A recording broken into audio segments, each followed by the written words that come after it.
Bon les gars, on vous en avait parlé dans la vidéo sur les animés saisonniers, Oshinoko est enfin sorti et a absolument tout cassé. Après l'épisode 1, tout le monde en parlait, il faut le dire, les vestes se sont retournées comme jamais, et il est même devenu, depuis plusieurs semaines maintenant, numéro 1 sur MyAnimeList. Et là je vous parle que de ce que vous avez pu voir, parce qu'au Japon le phénomène était incroyable aussi, que ce soit au boulot ou à l'école, partout où j'allais je voyais des gens parler d'Oshinoko.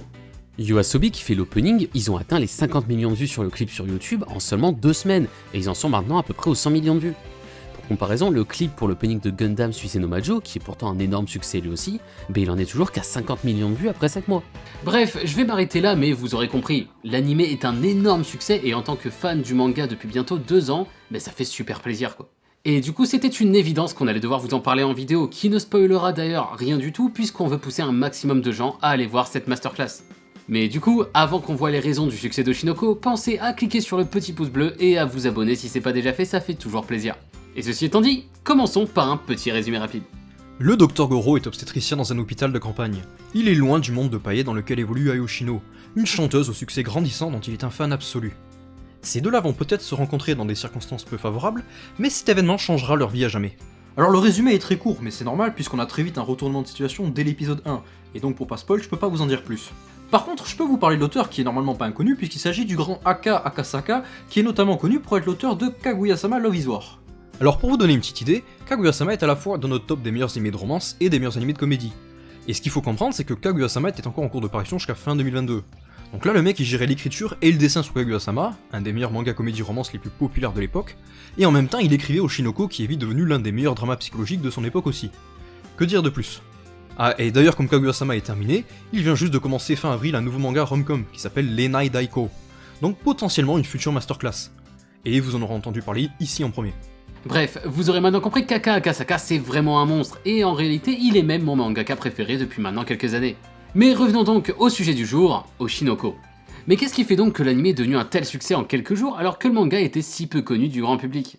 Pour moi, la première raison qui le rend unique, c'est le sujet qu'il aborde. Oshinoko, ça parle du monde du show business. On va directement au cœur de tout un tas de métiers différents. Idol bien sûr, mais aussi acteur, modèle, mannequin, influenceur, streamer, youtubeur pour tout ce qui est devant la caméra, mais on va aussi voir les métiers qui se cachent derrière. Réalisateur, monteur, etc. etc. Alors bien sûr, c'est pas la première fois qu'un animé vient parler de tout l'univers de la création du divertissement, que ce soit les animés dans Shirobako, les mangas dans Bakuman, les jeux vidéo dans New Game, le monde des seiyuu avec Solega Seiyu, etc. etc. Mais il y a une différence fondamentale entre Oshinoko et tous ces animés, c'est le ton. Les Shirobako et compagnie, c'est des slice of life, ils sont là dans un but un peu documentaire pour présenter ces métiers avec un peu de comédie. Oshinoko, c'est pas du tout pareil, c'est un bon gros drama comme on les aime.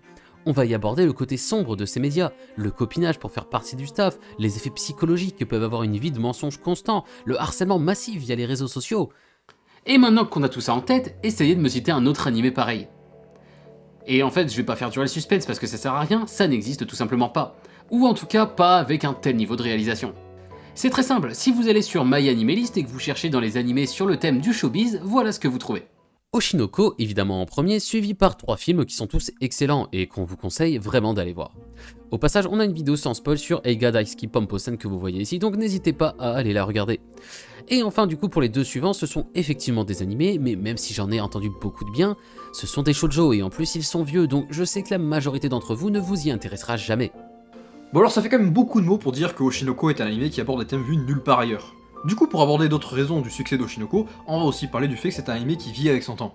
Comme on l'a déjà un peu mentionné, on n'est pas en train de parler du monde du divertissement dans les années 90, mais bien en 2020. Donc la place des influenceurs d'Instagram, Twitter, TikTok, YouTube ou Twitch va être très importante.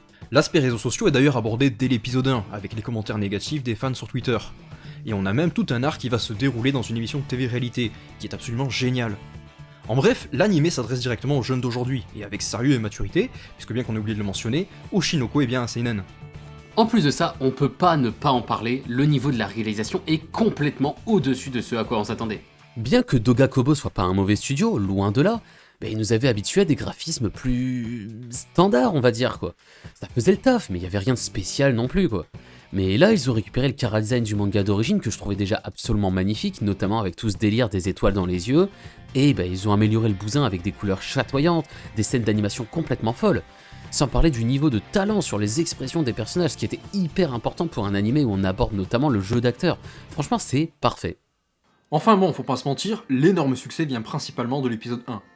Le choix d'adapter tout le premier volume du manga en un seul épisode d'1h20, c'était un coup de com' de génie aussi, puisque ça permettait de mettre absolument toutes les bases en un seul épisode, et notamment le fameux retournement de situation qu'on va pas spoiler ici, mais qui aura choqué énormément de gens. La contrepartie par contre, c'est qu'avec la hype monstrueuse qu'il a eu, beaucoup de gens un peu edgy qui n'auraient jamais regardé ont soudain cru qu'ils allaient avoir un truc hyper dark et torturé.